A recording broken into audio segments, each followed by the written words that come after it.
Right then. Hello and welcome to today's episode of the Testing Peers. This week we have a special guest with us, so I'll introduce him first. So welcome, Jon Robinson. Hello. Thank you. And we have some of our usual suspects, our dodgy, suspicious suspects. I'll start with the main pretender, Chris. Dodgy hello. And then our friend David. And a dodgy hello from me. There we go. And then Russell. So that's the four of us on today's podcast. Today we're going to talk a little bit about AI and its impact. But before we do, here's a little message from our sponsors, Enfocus. So Enfocus are a UK-based software testing company. And they've been supporting businesses sort of 24 odd years now, providing different services, burst resources, accelerating sort of automation, test automation, performance testing, and providing sort of fully managed testing services.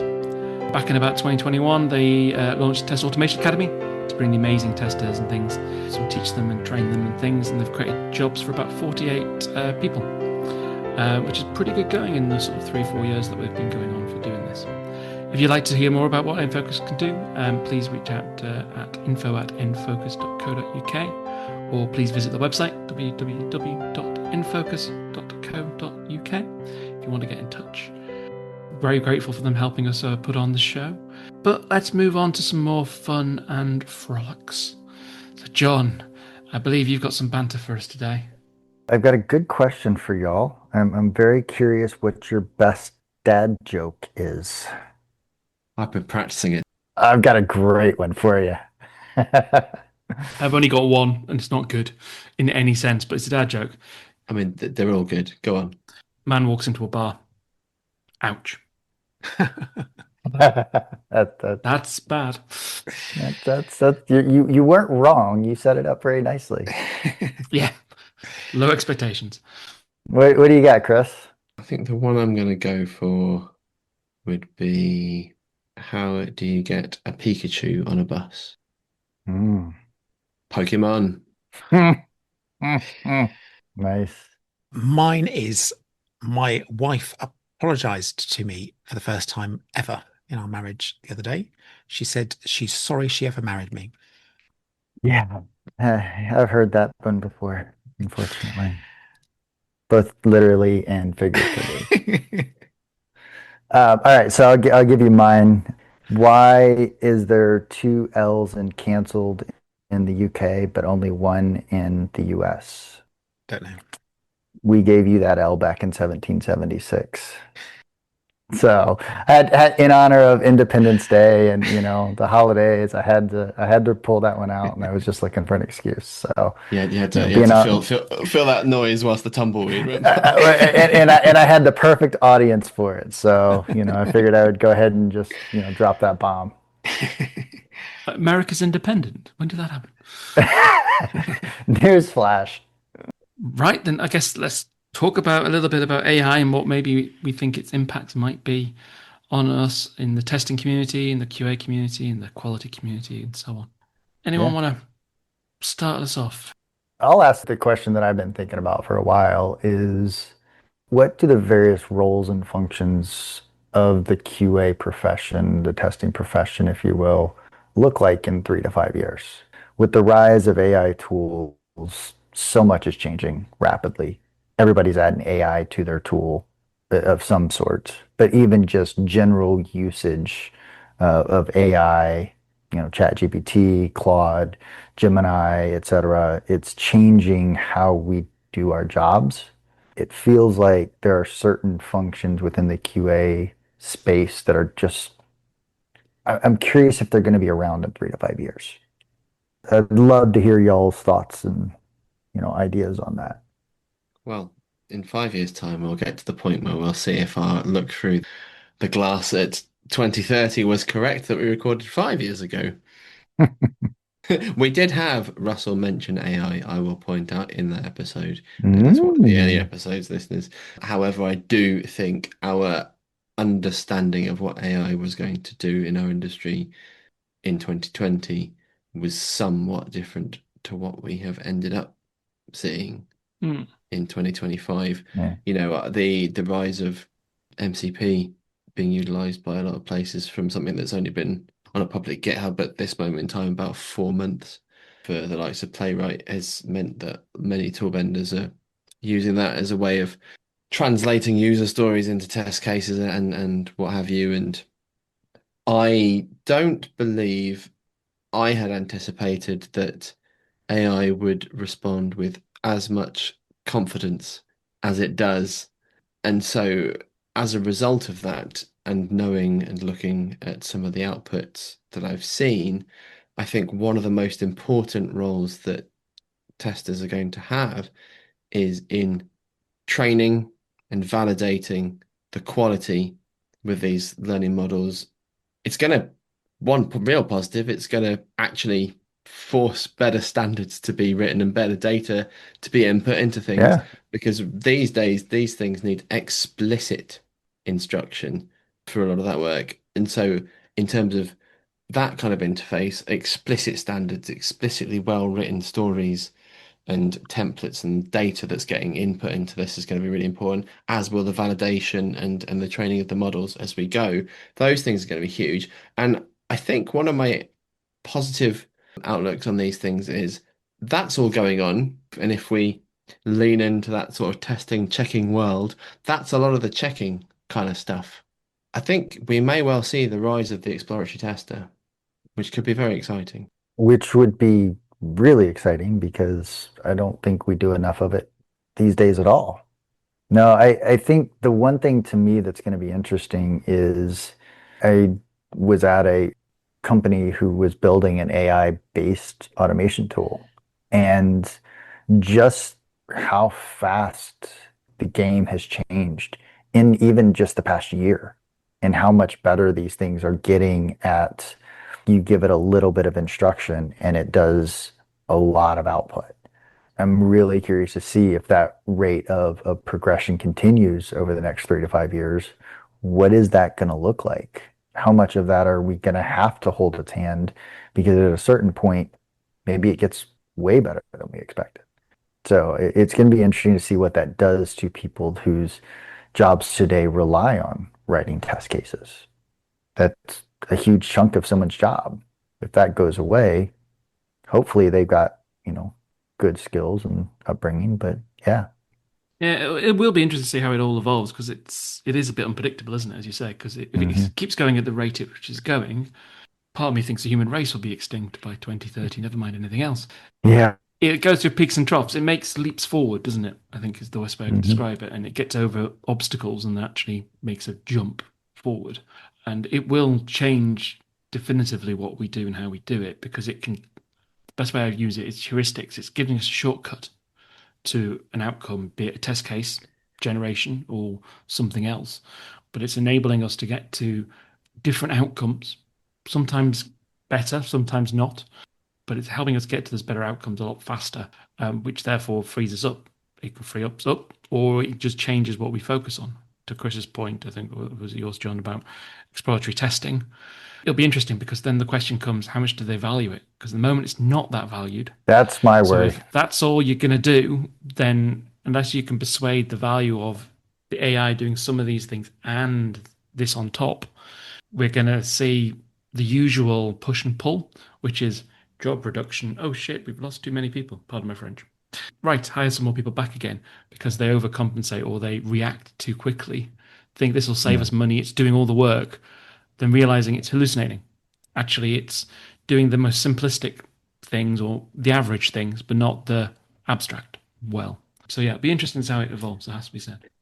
Yeah, I was going to say something similar. I think that actually the training of the models, I think that testers may well be part of that training because, as Russell hinted there, the hallucination and there are reports out there that the quality is actually decreasing in software because it's going for the sunny day scenario or the bell curve. It doesn't pick out the extremes. It only tends to look at the easy options, as it were, rather than those extendable things. That needs to be considered as part of this. So especially in the short term, I think the confidence in the AI needs to be proved. I would also go again for Russell saying, the sort of peaks and troughs. I think there are certain companies out there that will see AI as the golden bullet and absolutely think that the quality way forward is to get rid of all the testers and use AI. And then potentially the quality will decrease, and therefore then they will then employ certain people back. As to the nature of those particular people, again, it depends on the nature of the company, what they're actually working on. But I do agree with Chris. It's the confidence checking. So that, as you say, the exploratory testers to ensure that those edge cases, if the reports are correct, that seems to be what's missing. Having people to look at those edge cases are possibly the way forward and the roles that will stay. I think one of the things that we've seen both in terms of prospects and in talking to friends that are in the recruiting business, a lot of the lower level QA functions, right? Your entry level QA roles are getting handed off to other functions within the business, whether that's product owners, BAs in the Salesforce world, it's the Salesforce admins. Those people are now starting to take on those functions that have historically been QA functions rather than having a bespoke QA person. And I think that's an interesting outcome because now they have the ability to do things that previously required a specific skill set to do. So I've got a feeling there's going to be a shift of people skills, like the additional skills the testers need. So there's last 10 years, automation, automation, automation. That's been the kind of you need to be able to think out the box, abstract, question things, challenge things, and ideally, in most people's view, be able to automate code, so on. I think the AI shift is actually going to shift a lot more to this kind of the big bang that was sort of data engineering of the last sort of 10 years. So if you imagine, we've talked about data engineering and certainly IT has talked about data, big data for a long time now. Feels like 10 years, probably about 20, about the big next thing. But actually what's happening is to train these AI models, to do the right things, to test them, data is becoming the most valuable asset. So understanding data, how to use data, how to generate data with AI tools or to train AI tools is actually going to become the kind of the secondary skill set of the people in 5 years' time who are successful, because if they don't foresee how they can use data to check the validity of things or to build a model that's more accurate or to question things, they're going to actually struggle. And that is a specialist subject in many ways. And there's different language, like testers use a certain language, so do data science. And actually, there's going to be a lot of learning of that and bleeding of those two domains into each other. So you might find more of a QA role more in the data world than traditionally there is. If you actually go and speak to data scientists, the concept of test engineer or something is often considered odd because they build it, they validate what they did. That's what science is. They build a hypothesis, they test it. In the software engineering side, developer builds a Yep. hypothesis. QA historically came in, validated it. So I do think there'll be a kind of a much more Yeah. of a data science thread, I think is what I'll call it.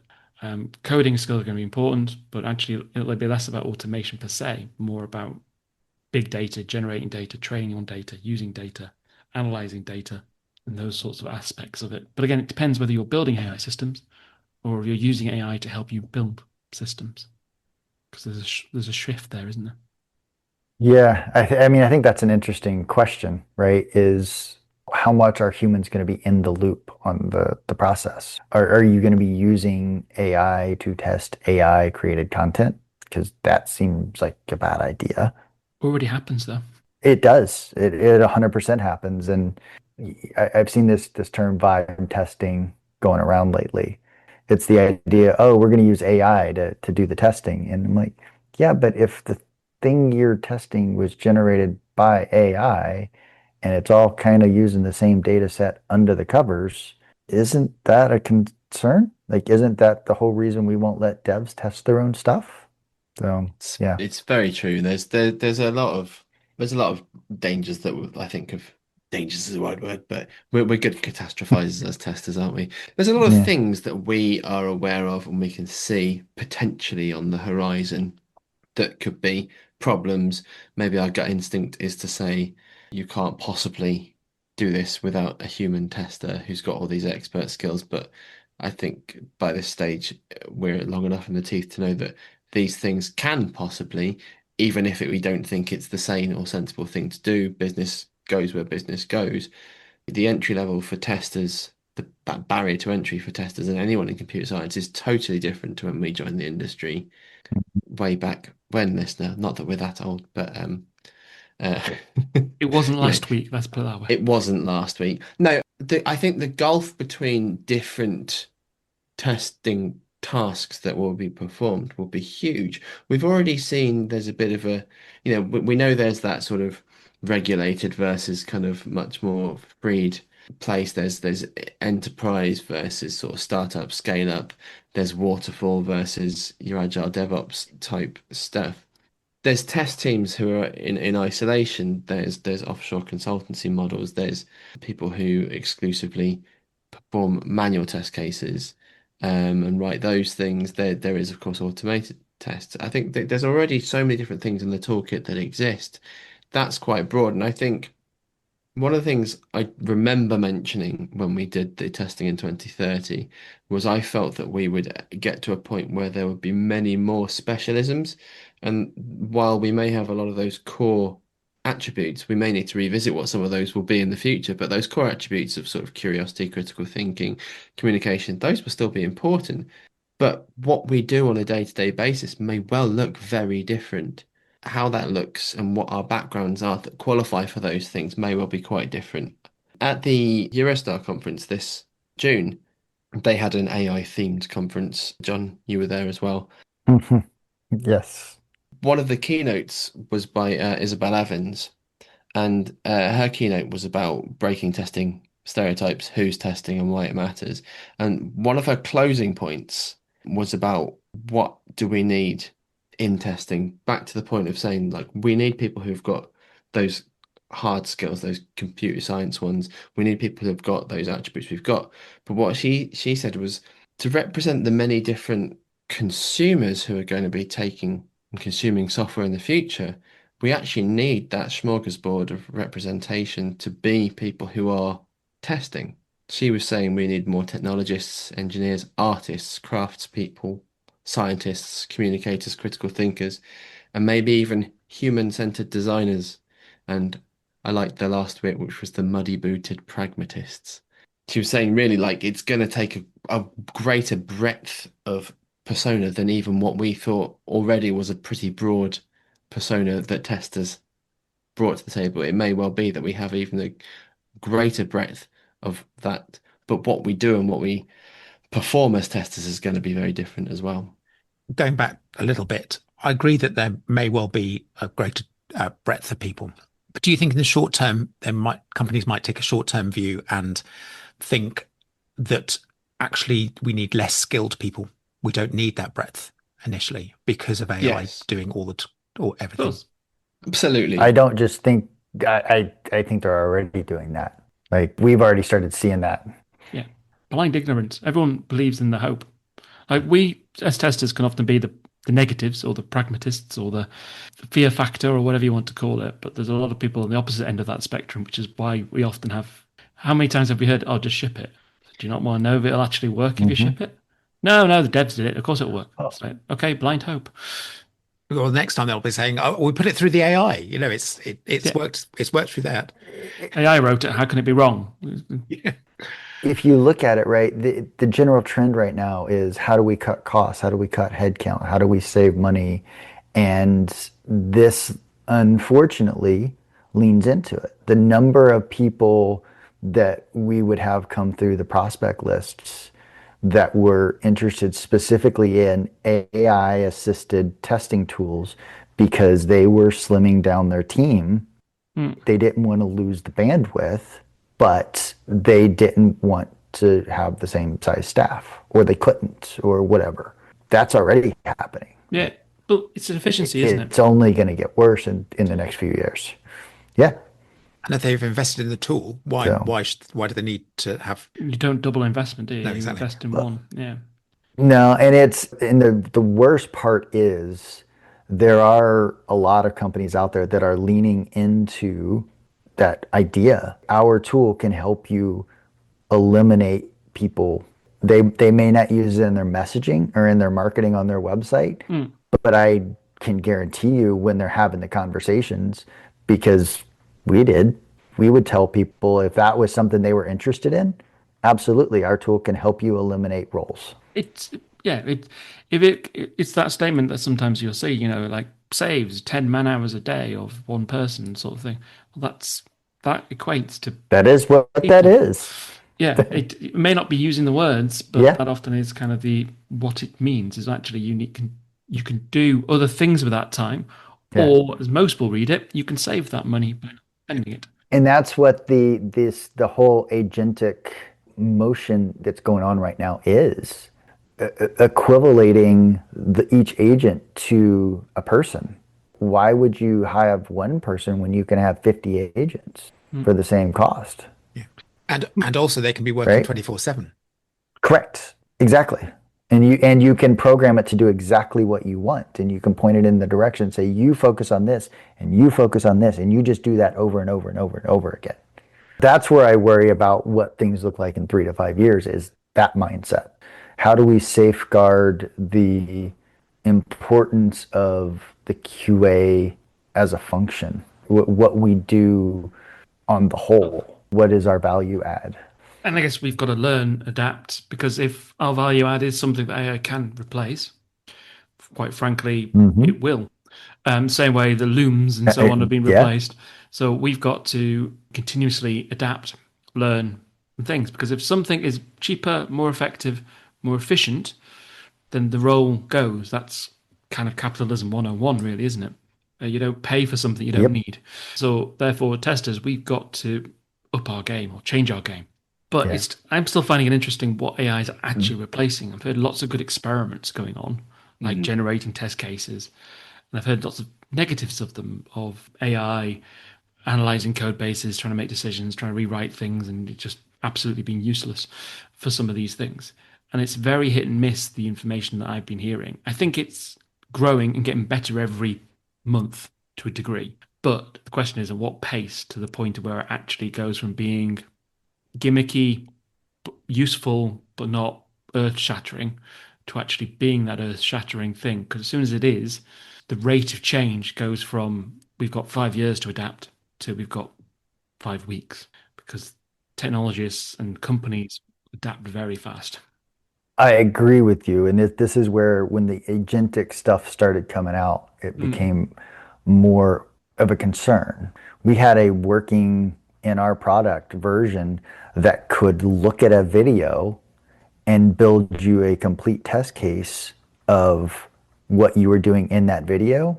So product owner records a video, says this is the thing that needs to be tested, shows doing it, and then you get a test case that comes out of that that's also automatically automated. That's somebody's job. Like today, somebody is doing that. If the computer can do it, and even if it's 80% comprehensive, Yeah, well, that's still, you only need one person versus 5.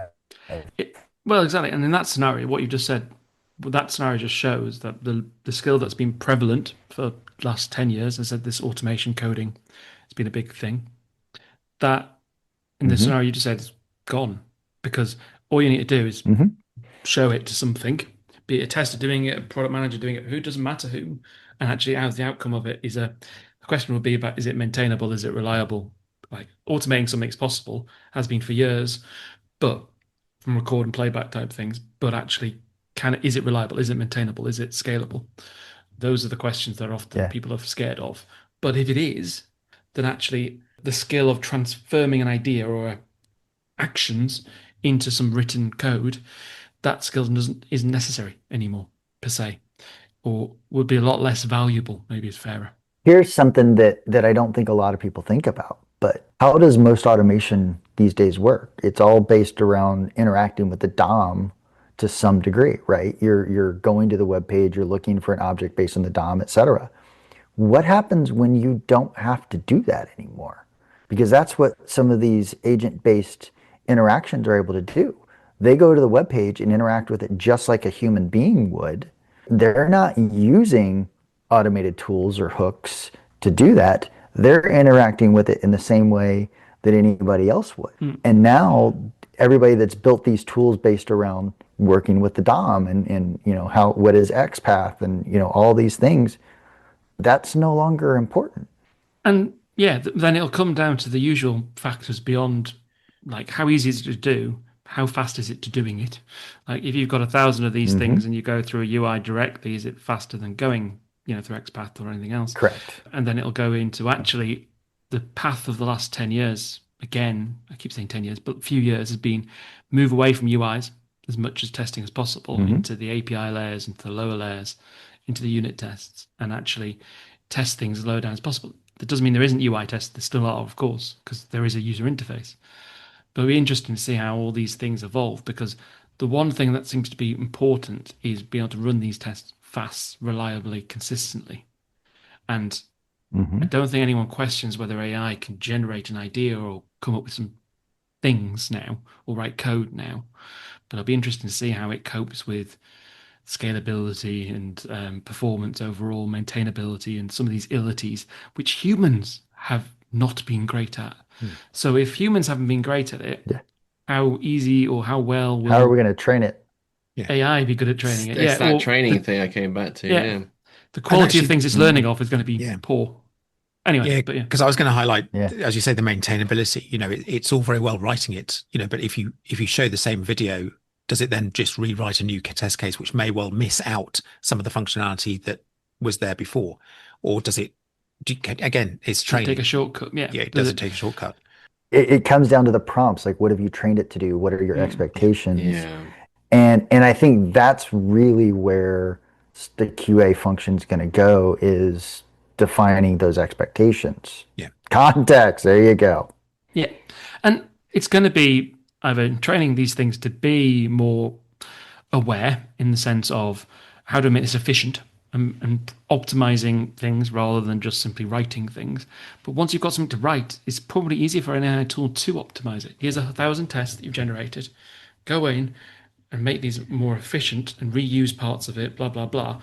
And that's where actually you could do it. But again, you've got to have someone who's a prompt engineer then in order to actually put the right things in to get to the right outcomes. The really cool thing is when you start looking at it and saying, okay, I've got an existing test case repository, manual, automated, doesn't matter, but I've got a repository that's got X test cases in it, and this is my application that I'm testing. What's missing? What am I not getting?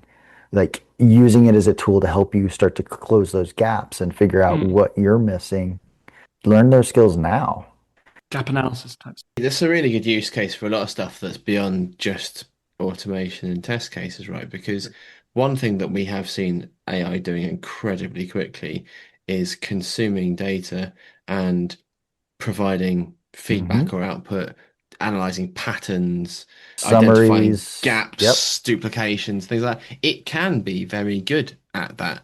There's a whole wealth of things that we do day to day as testers that isn't just around writing test cases. Like there's appraising, there's understanding, there's seeing that bigger picture, there's interfacing with things, understanding customers, risk storming. We've got a whole AI piece now, keeping up to date in that world. There's a lot of that stuff is ongoing, and it's very interesting beyond the automation world how AI is going to work. One thing I just wanted to drop in there as well, that I think we've talked a lot about the debt that can be created with a lot of tests and things. Gen AI can do a lot of these things. There's also, I assume, a huge token debt, an environment debt, and reading of these things, how much it costs in terms of global warming as well. Those are things that are kind of not really taken into account so much at the moment. What the impact of AI in itself and its sustainability or lack of credentials. The cost and scalability and stuff. Yeah. I think one of the most interesting things to me, if we look at where the value adds are, is how much it can enable the people that are not automated testers to be more efficient and to do more things that maybe they add a little bit of automation to their toolkits, but now they can do a lot more. Not necessarily, we're not going to become automation guys, but now I can do a little bit more. I can look at this and create more effective test cases. I can see where I've got duplication in my test cases. Those are all great things. One thing I was going to point out, I think we touched on it before, is the data. What we need to be careful of the companies in general, is what we share with these AI tools. We're all about the training. I was going to bring that up. But yeah. actually, if you have IP, you can have free access to your IP by sharing it in the wrong place. And you need to be absolutely at the top of your game in order to either bring it in-house or give enough control in order to make sure that you don't share the crown jewels in whatever you're doing. And that's very easy to say for a big company. But when you're a startup, you need to be very, very careful as to exactly what you're sharing and where. Because AI has got better at its Yeah. kind of controls over when you use it, what it's going to do with your data in terms of what the contracts and the legal statements and things say. I'm not sure how far they've been tested yet in courts and other things, but I know obviously the big GPTs of this world or equivalents, there's a fair few court cases going on about their consuming of data that may not be, well, maybe copyright protected and so on and so forth.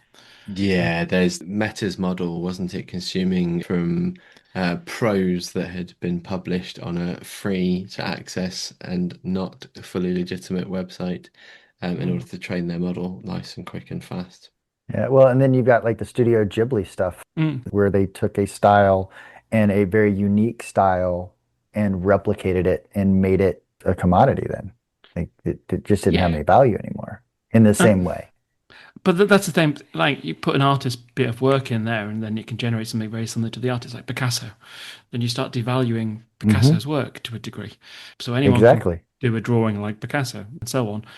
It is interesting areas, and if that happens within the testing space, it'll be interesting too. People get ideas and steal them and so on. But it'll all be interesting. And again, some of our rules may end up being about testing. We may end up having more of a field of testing of AI than actually testing using AI, if you see what I mean. So these models that have to be generated, Yeah. these tools that have Yeah. to be generated, that may be the shift. There have been fewer providers of those services, more people involved in actually validating them in the complicated world they are, because actually their edge cases are extreme. Not that you would test every scenario, you can't. You're doing mass data testing, you're doing ranges, you're looking for anomalies, but it's shifting the methodology of testing from A equals B, a simple hypothesis, to more of in 1,000 cases, did A happen once? You're looking at kind of data and statistical anomalies and things like that, which again, data science comes into it. You saying that makes me kind of think about like I worked at a healthcare place. We dealt with blood data, which meant, the amount of testing that we had to go through were insane. It's going to be interesting to see, are there going to be certain fields that just can't go into AI and use AI because of just the concerns like that? I know that where I work, there is lots of concerns about the use of data, where it goes, how it's done, and training it, and so on, and confidentiality, PPI, that's identifiable information in it, and so on, and making sure you Yep. strip data out of it before you use it for this, that, and the other. And there's lots of things causing barriers, I think is the best way of saying it, of using these things effectively. But there's also some good cases of where actually we are using it in order to simplify data, to get information to people faster, to sift through bureaucracy, for want of a better word, in a more effective way, which is really helpful. But it might be that some Yeah. places, medicine, it's got some really good use cases of AI. It's been using AI for a while to diagnose people, Yeah. and it can be quite good. Though it's not just AI that can solve some of these problems. There's some weird things in this world, and it's a complete abstract, just to kind of probably wrap us up maybe, or go towards our end. But there was a study I was reading on pigeons, and pigeons could spot cancer. They were training it on kind of like slides of cells and saying what whether it was cancerous or not. And our pigeon was about 60-70% accurate. You had a few pigeons that were 99% accurate in diagnosing whether it was cancer or not. These things that would train a pathologist for like 5 or 6 years to do. So my point is, you can train a lot more things than just AI to do good things. But in medicine, you wouldn't trust a pigeon to diagnose your cancer. Are we at the point we trust AI a little bit more now? But it'd be interesting to see how it evolves. Certain devices, if you said it was tested by AI, would you trust it? Because I wouldn't trust my Yeah. cancer diagnosis from a pigeon, even if the science said it was 99% accurate. Even if they were 99.999% accurate. Wait, a pigeon diagnosed me? No. I'd still rather have a human do it. That's the point. Some of this might Exactly. come down to. A lot of this is down to the human experience, which I think is a lot of what we've been talking about. how we experience sorts of things. And as we wrap up, because we could carry on talking about this probably for the next 3 hours, and that probably wouldn't be very interesting for anyone else but ourselves.